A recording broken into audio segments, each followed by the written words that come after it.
What is your sexy shadow self? What is your hidden shadow self? What is the dark side of you trying to tell you? We're going into Samhain season soon, so I feel like this reading is particularly relevant right now, because it's like, what is that unseen shadow shit? Like, what's that dark side saying to you? What is it proclaiming?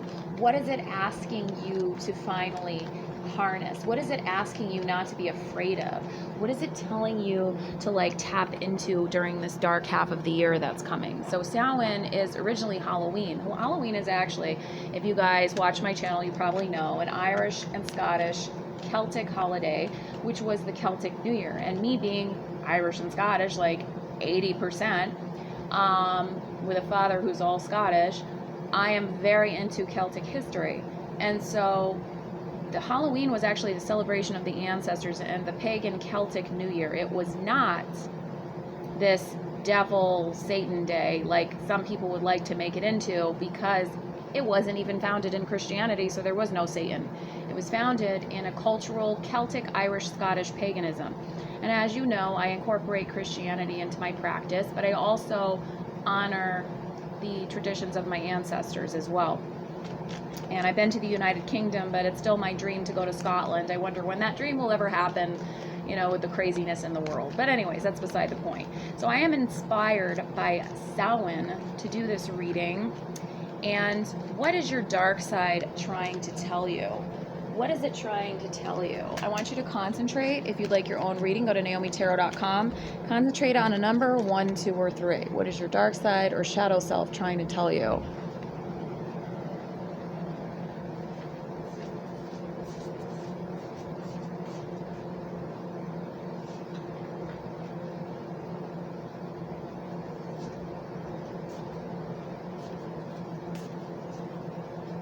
And in honor of this little shadow self, I can't believe I didn't think of it, I want to put a little, one of my little crow guys that I hang on the wall behind me usually, but we want to put him as our little mascot for this video.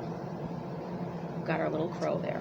All right, so what is your shadow side or shadow self want to tell you this Samhain season? Okay. Sometimes power can be gained through instability. Sometimes our greatest strengths are found during our biggest losses.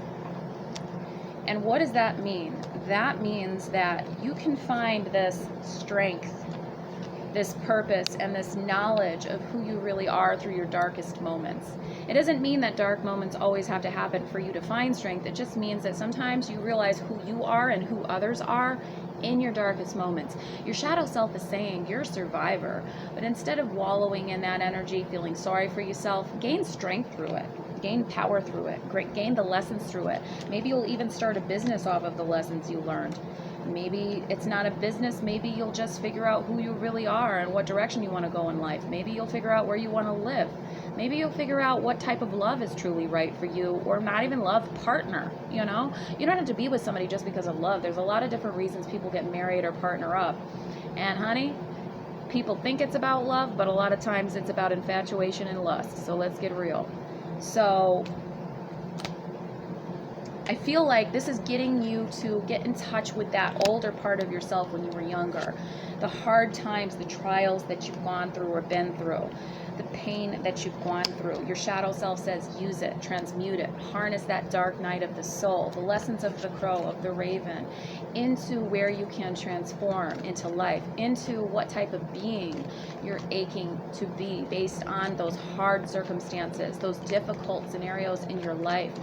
Maybe instead of becoming bitter, you can transmute that energy. Now that's a lesson from the story Les Miserables. And as you guys know, I spoke French for several years, went to Paris, went to France. I'm a Francophile. But that's not just because of that, that I love Les Mis. I love Les Mis because of all of the lessons in that story. That is one of the most widely published stories and most popular stories ever to have been written, close to the Holy Bible. And the reason for that is because the lessons in Les Mis are timeless. The lessons that they teach, much like the book Man's Search for Meaning by Viktor Frankl, are timeless. And what does Jean Valjean learn in the story Les Mis? Well, I just started watching the PBS version. If you haven't already, the Masterpiece version is the best one I've seen ever. There's 6 total episodes to it. I can't wait to watch the other 5. But basically, Jean Valjean is a bread thief, and he gets something like 20 years in prison for stealing bread, right? And he thinks he's this horrible person because he's been told in prison for 20-something years, just because he stole a loaf of bread, he's a horrible person. And so what does he do when he gets out? He steals silver from a priest.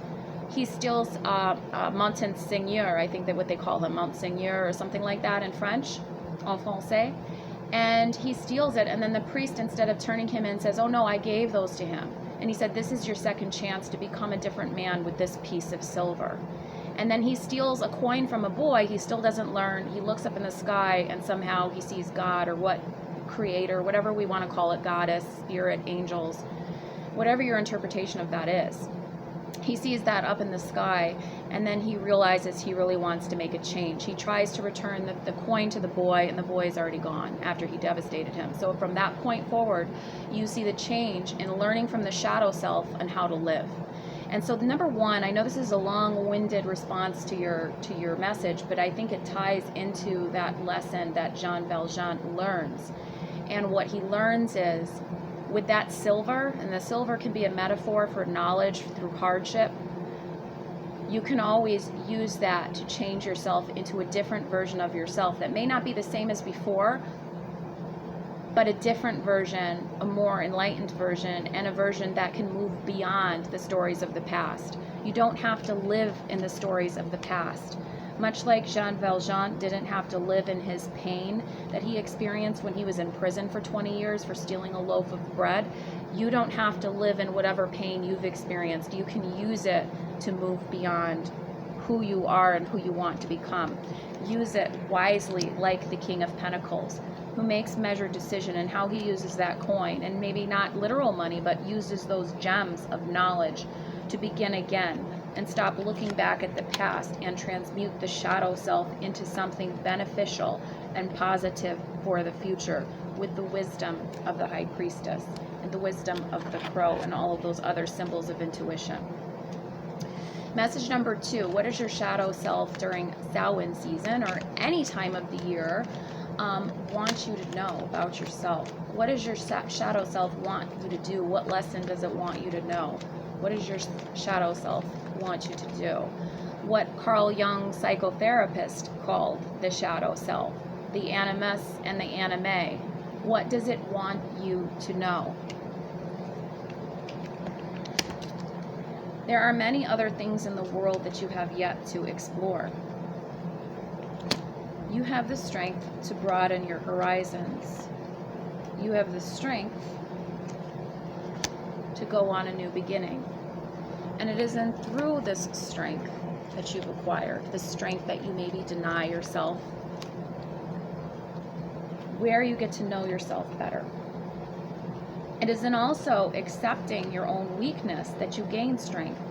It is in accepting that you are not always perfect, that things are not always going to be stable, that sometimes we have these tower moments, that strength is gained. Strength can be gained in acknowledging weakness, in acknowledging that you don't always have all the answers, that you don't always know what your next step is, that you don't always know exactly what to do, and that's okay.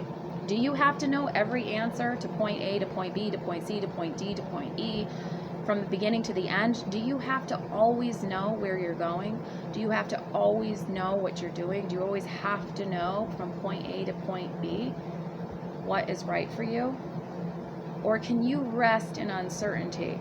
Can you rest in knowing that some things, though they may seem unstable, the answers will reveal themselves to you in time? Can you rest in knowing that these wonderful things can happen to you, these good things can happen to you, these blessed things can happen to you? But it's not always through striving for them incessantly, It's through letting go of the things that don't work, letting go of the things that are no longer serving you, letting go of the things that have given you pain in the past. Letting go of that, releasing that is how you transmute things to the future that you so desire. It's not in holding on to it, it's in letting it go. It's not in planning every step ahead, it's just letting go, letting go, let go. That's your message. Message number 3, what is your shadow self? The messages of the crow, of Samhain season. What does your shadow self want to tell you? Shadow self, what does it want to tell you? What are the lessons you need to learn going into this Samhain season? Technically, Samhain season doesn't start until the autumn equinox on September 20. It's between the 20th and 22nd, pardon my memory if I don't remember. Last year I called it solstice, but it's an equinox. At least I got that right. But that's around my birthday, right at the cusp of Virgo and Libra. And that is when we shift into the ancestral time of the year for the ancient Celts, which was Halloween, was honoring the dead, the ancestors, and honoring the shift into the darker half of the year because the days start to get shorter. So it goes along with the seasons, all the old holidays.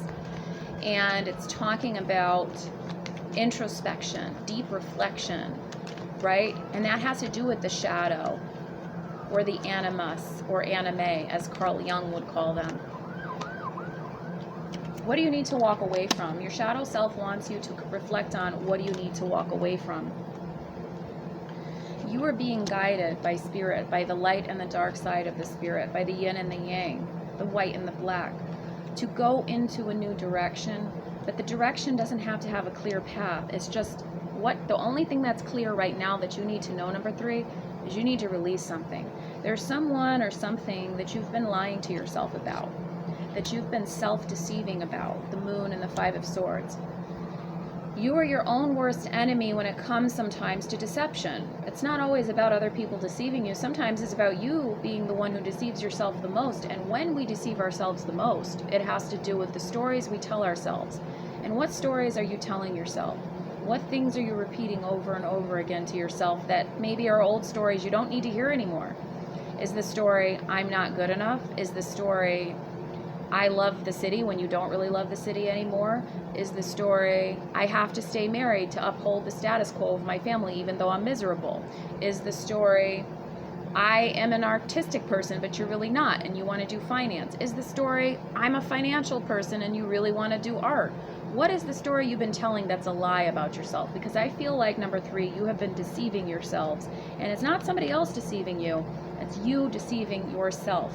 And the reason you've been doing this for so long, message number 3, is because you feel that this loss will come. If you let go of that part of yourself that you've been lying about, telling the stories about of who you are, you fear loss. You fear a death of a part of your soul. You fear a huge loss financially, emotionally, part of your spirit. You're holding on to it and clinging on to this part of yourself that you think defines you so much, that you're holding yourself back from this new beginning, that you're holding yourself back from the metamorphosis that your soul desires to go in, to the direction your soul desires to go in is on this new beginning. And the more you lie to yourself, the more you deceive yourself, the shadow says, the more you run from yourself. And doesn't say that just because you want to try to live a life immersed in art instead of, let's say, working in corporate America. Let's say that that's your story. That's not my story, because I've always been true to the creative within. Even doing social work, even doing therapy, I've always incorporated the creative within myself. I've always kind of stayed true to that in myself. So this is not about me. This is about whoever is watching message number 3. This is a message for you. Maybe you've denied a certain aspect of yourself. Maybe you've always done practical things, but you want to do something creative. Maybe you've always done creative things, and now you want to do something practical. Maybe you thought that you wanted to get married and have kids, and now you're realizing you don't. You just maybe want to get married, or maybe you don't want any of it. Maybe you're realizing that you thought you didn't want kids, and you really do. It could be one reverse of the other, of the other, of the other. My point is, there's no right story for anybody who's watching this. Not anybody necessarily has to fit in the same mold as another person.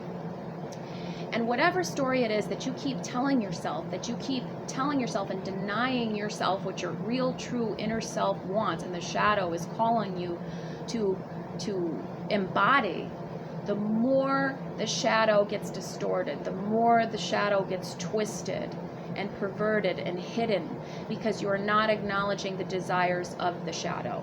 Because the shadow is maybe saying, hey, maybe you should,